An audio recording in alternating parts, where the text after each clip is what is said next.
Gold, खरा सोना। जी हाँ, AIR FM गोल्ड 100.1 मेगाहर्ट्ज पर आप सुन रहे हैं कार्यक्रम शाम सुहानी, और आज इस कार्यक्रम में मैं हूँ आपके साथ कुसुम। दोस्तों, ये गीत, संगीत, ये दुनिया, ये जिंदगी बहुत खूबसूरत है, लेकिन ये तभी खूबसूरत लगते हैं जब हमारा स्वास्थ्य ठीक हो, है ना। और स्वास्थ्य की बात करें तो यूं तो हमारे शरीर का हर अंग स्वस्थ होना बेहद ज़रूरी है, लेकिन हमारा जिगर, जिसे हम लीवर कहते हैं, ये एक बेहद नाजुक अंग है, और अगर इसमें कोई प्रॉब्लम होती है ना, तो फिर हमारा पूरा का पूरा शरीर इससे प्रभावित होता है। तो किस तरह से हम अपने लीवर को सुरक्षित रखें, इस बारे में चलिए बात करते हैं डॉक्टर संजीव सहगल जी से। डॉक्टर संजीव साकेत के मैक्स सुपर स्पेशलिटी हॉस्पिटल में सीनियर लीवर स्पेशलिस्ट हैं और principal director and head of the hepatology and liver transplant के रूप में अपनी सेवाएं दे रहे हैं। आइए इनसे हम लीवर को सुरक्षित रखने के बारे में जानकारी हासिल करते हैं।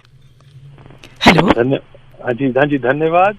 ऑल इंडिया रेडियो के सारे श्रोताओं को मेरा नमस्कार। मैं आप सबके सामने आज बहुत खुश हूँ इस बारे में जिक्र करने के लिए कि हम लीवर को कैसे स्वस्थ रखें, जी, हम कुछ चर्चा करते हैं। तो किस तरह से सावधानी बरतें कि लीवर, जो कि हमारे शरीर का खास अंग है, इसको बीमार होने से बचा सके। बिल्कुल, बहुत जरूरी सवाल आपने पूछा है, और ये हम समझना चाहिए कि जो हम खाना पीना खाते हैं ये सब लिवर के द्वारा ही मेटाबोलाइज होता है। और गर्मियों में खास तौर से जब रोड साइड हम चाट पकौड़े खाते हैं, जो जूसेस वार पीते हैं, इससे कुछ इन्फेक्शंस होते हैं जो लिवर को डायरेक्टली इफेक्ट कर सकते हैं।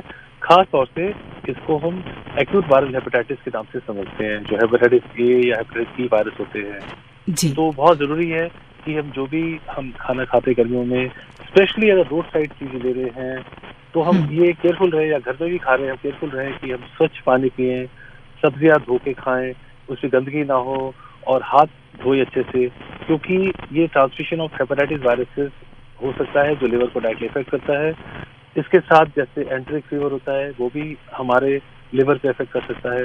तो गर्मियों में खास तौर से ये बहुत जरूरी है कि हम अपने खाने पीने पर ध्यान रखें, clean water, safe water and healthy food लें। तो डॉक्टर साहब, अगर किसी को ऐसी समस्या होती है तो उसके लक्षण क्या होते हैं, कैसे पता चलता है? लिवर की बीमारी के लक्षण शुरुआती तौर पे बड़े नॉन स्पेसिफिक होते हैं। जैसे कोई कहता है मुझे जरा कमजोरी लग रही है, मेरे को थकान हो रही है, मैं ऑफिस से आता हूँ तो मेरे में शक्ति नहीं कि शाम को कुछ और काम कर पाऊँ, हल्का हल्का बुखार होता है, कुछ लोग कहते हैं उनके बॉडी में इचिंग होती है, या कुछ चकत्ते पड़ने लगते हैं। अच्छा, शरीर में, स्किन पे? हाँ, अर्ली साइंस जी। तो कुछ लोग होते हैं जैसे शेविंग की तो उन्हें ब्लड का जो होता है ना, कट लग गया तो आसानी से ब्लड रुकता नहीं है। हाँ जी। या खास तौर से लोग कहते हैं कि उनके हल्की हल्की आंख पीली नजर आ रही है, पेशाब का रंग पीला हो रहा है, पैर में सूजन आ रही है।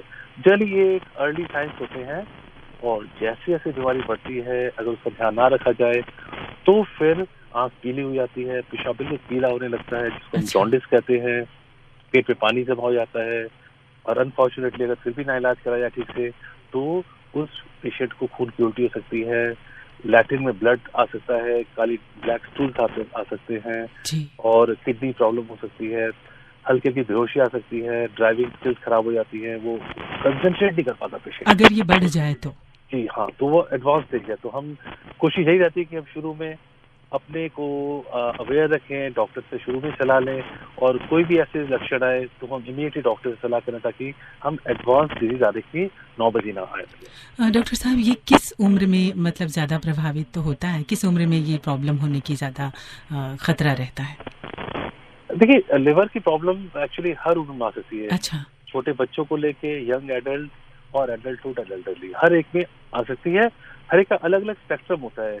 मतलब बच्चों में, यंग एज में जो होता है, जैसे हमने बात की गर्मियों में जो हेपेटाइटिस वाली बात की, जो एक्यूट वायरल हेपेटाइटिस कहते हैं, बच्चे स्कूल जाते हैं, बाहर से उन्होंने आजकल जैसे कुछ खावा लिया, जूसेस वाला पी लिया, गन्ने का जूस पी लिया, अगर वो क्लीन नहीं है तो फिर उससे उनको वायरल इन्फेक्शन होता है, जिसको एक्यूट हेपेटाइटिस कहते हैं।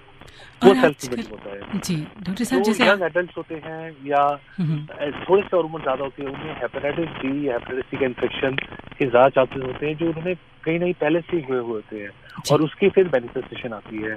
और जैसे उम्र बढ़ती है, patient can have liver cancer also.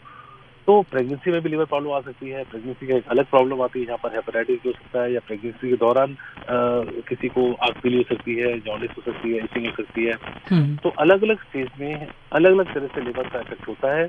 Metabolic problems होती है जो छोटे बच्चों को हो सकती हैं। तो ये एक आवश्यक है कि इसकी हम नॉलेज पूरी रखें और awareness is the key to a good health, ये मैं समझता हूँ। जी, अगर जागरूक रहेंगे इसके प्रति तो सावधानी बरतेंगे तो जाहिर सी बात है बचाव हो पाएगा। जो आजकल के मौसम में जैसे तरबूज है, खरबूजा है, तो ये जो फल है या आम है तो बहुत गर्म ले लेते हैं, तो कहीं इससे कोई प्रॉब्लम तो नहीं होती? जी देखिए, अगर फल अपने आप में बहुत हेल्दी चीज है जी। फल अगर हम खाते हैं तो जरूरी है कि हम उसको अच्छे से धो के खाएं, जहाँ तक हो सके उसके छिलके को उतार के फल खाएं जहाँ जहाँ पॉसिबल है। क्योंकि देखिए ये सबको पता है कि कई फ्रूट्स एंड वेजिटेबल्स में जो होता है ना, केमिकल्स के द्वारा उसको ग्रो किया जाता है और कंटेमिनेशन भी हो सकता है उसके ऊपर। तो सावधानी बरतें, उसको ढंग से धोएं, रनिंग वाटर से धोएं। हो सकता है तो जब खीरा खा रहे तो उसको जरूर उसके छिलका उतार के खाएं। इससे आगे आप ऑटोमेटिकली जो ट्रांसमिसिबल इन्फेक्शन है उससे अपने आप को बचा सकते हैं।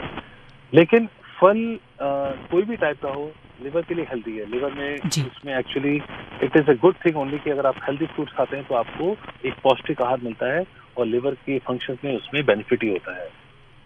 जी डॉक्टर साहब, आपने बहुत ही अच्छी जानकारी हमारी। ये एक इम्पोर्टेंट है कि जैसे हमारा वर्ल्ड लिवर डे आ रहा है 19 अप्रैल को जी, तो इसकी एक हमारी थीम है कि keep your liver safe and healthy.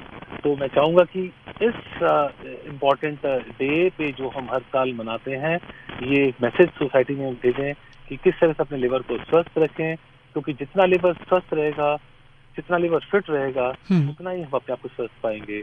और एक और प्रॉब्लम आजकल जो आई है फैटी लिवर की, इन लोगों में यंग एडल्ट्स में मेटाबॉलिक प्रॉब्लम्स हो, डायबिटीज हो, कोलेस्ट्रॉल की प्रॉब्लम हो या ओबेसिटी हो, उससे लिवर में फैट हो जाता है। अच्छा। और फैटी होने से भी लिवर में डैमेज होता है। ये अपने आप में एक बड़ी इंपॉर्टेंट प्रॉब्लम है। तो अपने आप को हेल्दी रखना बहुत जरूरी है। Good diet, good exercise and a very healthy lifestyle. जी, और खुद भी जागरूक हों और सभी अपने आसपास अपने सभी जो रिश्तेदार हैं, परिवार के लोग हैं, उनको भी जागरूक करें, है ना? तो यही हमारी शुभकामनाएं हैं कि सभी स्वस्थ हों। डॉक्टर साहब बहुत बहुत शुक्रिया, आप हमारे कार्यक्रम में आए और सभी सुनने वालों को इस तरह से लिवर को स्वस्थ रखने के बारे में इतनी ज़रूरी जानकारी साझा की। अब चलते चलते एक आखिरी सवाल आपसे करना चाहती हूँ। कोई पसंदीदा गीत जो आप सुनना चाहें या किसी को सुनाना चाहें? मैं समझता हूँ कि एक मेरा बहुत ही फेवरेट गाना है और ये गाना बहुत ही पॉजिटिविटी स्प्रेड करता है और लोगों में, शायद इससे बेहतर गाना मेरे दिमाग में भी नहीं आ रहा है, वो है किसी की मुस्कुराहटों पे हो निसार, जो मुकेश जी का गाना है। अपने आप में एक लाजवाब गाना है और मैं चाहूंगा कि अगर आप ये गाना प्ले करें तो बहुत मजा आ जाएगा। और मैं चाहूंगी कि आप इसको बस 2 लाइन गुनगुना के सुनाएं हमारे सभी सुनने वालों को, प्लीज। जी जरूर, मैं आपका ये रिक्वेस्ट पूरी करूंगा। रिश्ता दिल से दिल के एतबार का, जिंदा है हमी से नाम प्यार का, कि मर के भी किसी को याद आएंगे, किसी के आंसुओं में मुस्कुराएंगे, रहेगा फूल हर कली से बार बार, जीना इसी का नाम है, जीना इसी का नाम है। बहुत बहुत खूबसूरत, बहुत खूब, सचमुच जीना इसी का नाम है। बहुत बहुत शुक्रिया डॉक्टर संजीव, आपका गीत ये रहा।